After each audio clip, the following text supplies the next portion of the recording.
How do you know if your team is suffering from artificial harmony? Now, artificial harmony can look a lot like alignment. What it is often it's just avoidance in disguise. On the surface, your team may seem agreeable, even cooperative, but underneath the surface, they're walking on eggshells. This is when no one's challenging ideas, where tension is off the charts, and everyone's performing what's called good team member theater. Now, the real problem is not conflict in teams. In fact, it's the opposite. It's the lack of conflict. The term artificial harmony, you may have heard it. It was popularized by Patrick Lencioni in 2002 in his book, The Five Dysfunctions of a Team. Now, the simplest way to define artificial harmony is it's the illusion of agreement, and it lives through the avoidance of conflict. Now, in high-performing teams, conflict is not a red flag. It's a requirement. Teams that challenge each other grow, whereas teams that never disagree, well, they're either disengaged, either fearful, or they're hiding behind the mask of artificial harmony. If you're reflecting on your team, well, here are 4 signs that your team might be stuck in the trap of artificial harmony. And the first one is a lack of constructive conflict.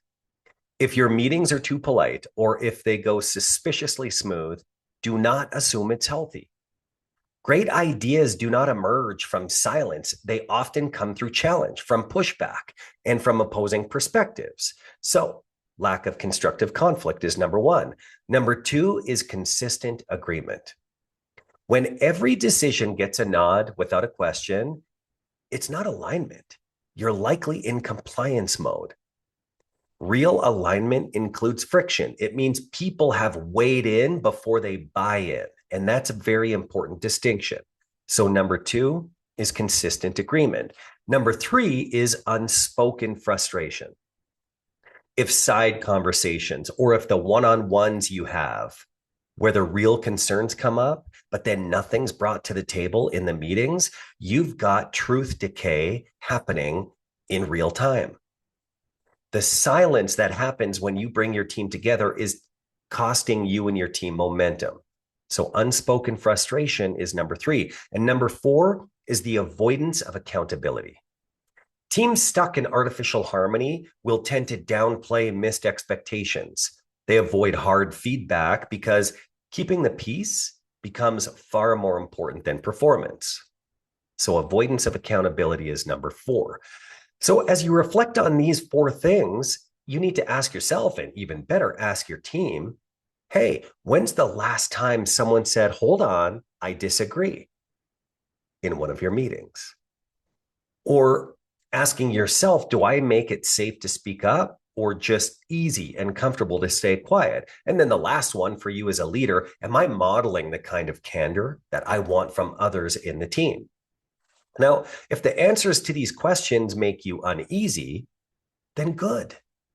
That's the beginning of real harmony, the kind that doesn't avoid discomfort, but grows through discomfort. Some of the most dynamic executive offsites we've facilitated are when we get the leaders in the space debating, challenging, and being in that space of discomfort with one another. True team cohesion isn't built by keeping everybody comfortable. In fact, it's the opposite. It's built through creating the trust to get uncomfortable together. So your task is to spot artificial harmony and engage your team to create something different.